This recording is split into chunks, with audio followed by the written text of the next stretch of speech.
Hey, this is the Crazy Geek Crafter. I'm Sin and I'm gonna remake this card from when I first started out making cards. Now here's my first mistake. You see that tape? Bad idea. I picked out a few colors. I've got carved pumpkin. This would be twisted citron, I believe. We're making a galaxy background with these. And let's see, then Wilted Violet. Then the blue one is blueprint sketch, and off to the side we got black soot, which is essential for making a galaxy background. You've probably seen a lot of these made lately, ever since MFT came out with their Space Boys, and Fawn also has a space themed set. So, well, you'll see when I apply the black one why the tape is such a bad idea. Here we go. Now, you're starting to see it. You're starting to see it. You see the tape? Now, in reality, you can't see it as well. Oh, I got black on my fingers and made fingerprints all over the place, so I have to get a piece of paper to hold. Well, back to the tape on the back side.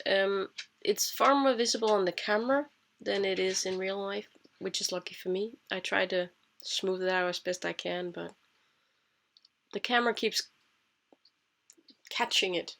I don't know if it's the lighting or just the way the camera works. It sees all your mistakes, maybe. If I'm sniffling, I'm sorry. I have a bit of a cold, but I couldn't wait any longer with making this voiceover. Now, the stars.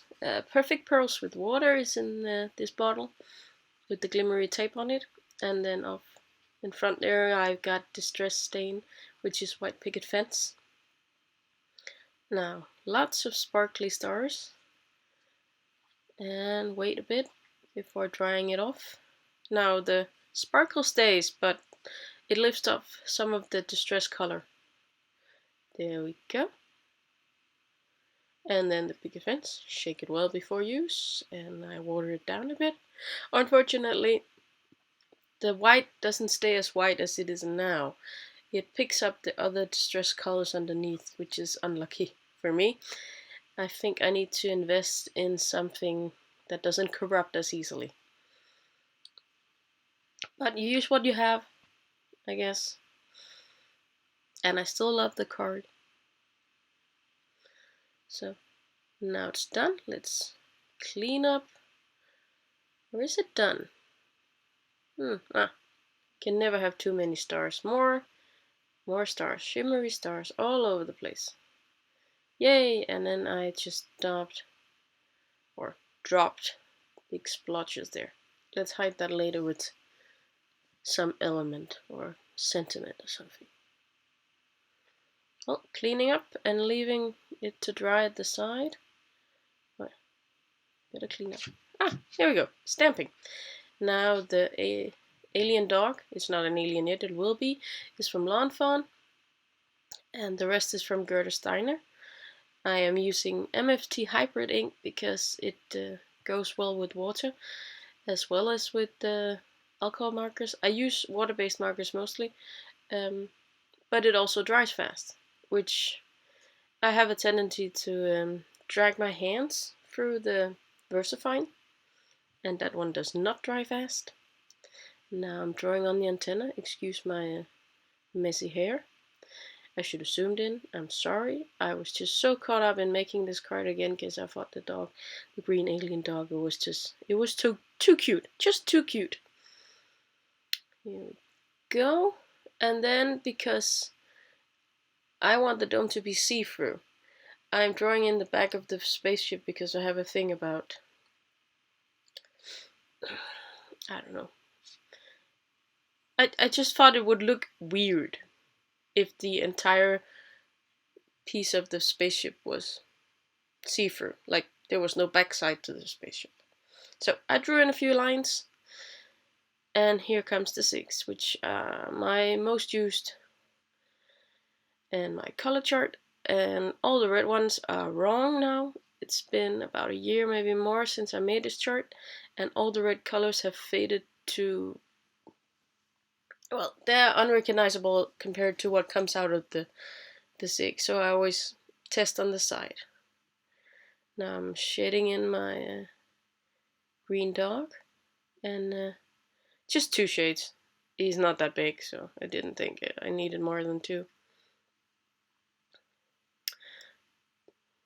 Trying to make his ears a bit funny looking, so to speak, by making the darkest point the middle of the ear instead of the side like you normally would do. The rest of the dog is shaded as you would normally do, with things behind being darker than things in front. Not that you're gonna see that much of the dog in the finished UFO. It actually, it's a bit silly of me to color the entire dog, but I couldn't help myself. I think we're getting ready for choosing some colors for the earth. Now, that one will need colors for land and colors for water, and then there's actually also snow. The poles are visible, so they need a very light blue to illustrate. Not that. Oh, see, I smudged my paper. Stupid me. Yes. Here we go. The land, dark in the middle, light at the edges. Not that all of Africa should be green because there's a desert there, but just I didn't really want to fuss around with that many colors in such a small area. And Africa and a little bit of Europe, I think. Yes. And then the poles, as long as they may exist. And here we go with the dark blue for the deep parts of the Atlantic Sea, I think that is. Yes, the Atlantic. Here we go, coloring up on the side of Africa, and then we just need the Pacific. Come on. Really go to town with that dark one. Yes, Pacific Ocean. Here we go. Now we're almost done with the Earth. Who knew such a tiny object could take that long to color? And this is in 400%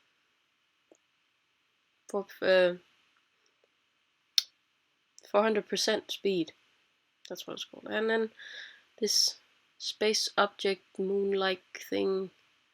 You see, because it's far too big to be the moon. It could kind of look like them. It could also be a cartoonish meteor.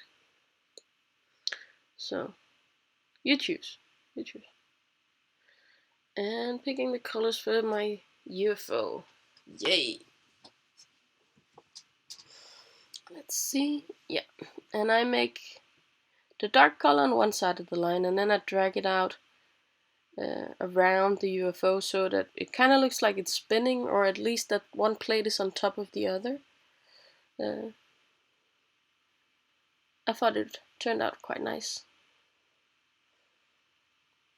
Here we go. And to the side.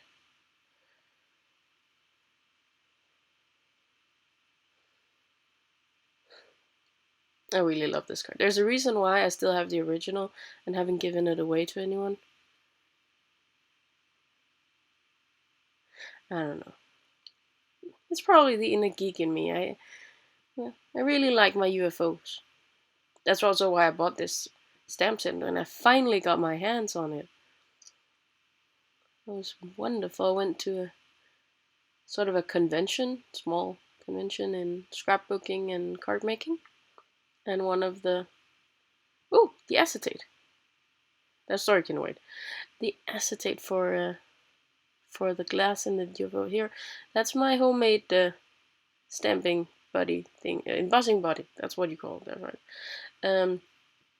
It's 5 or 6 disposable washcloths with talcum inside, because the talcum's so fine it just pours out if you don't give it enough layers.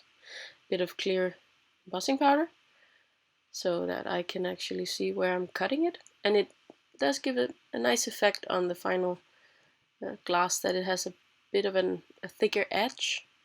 around the glass. So let's cut it out. And you can actually see the UFO in the shadow. And I've cut out my elements, they're ready at the side, and I made a little slit in my UFO to stick the glass in.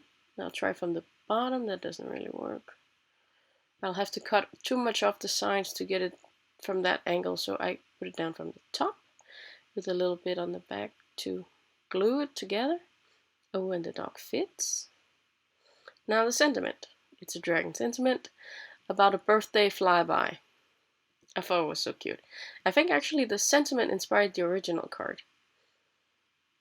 Let's see. Here we go. And I have some green ink from Fawn, which kind of matches my alien.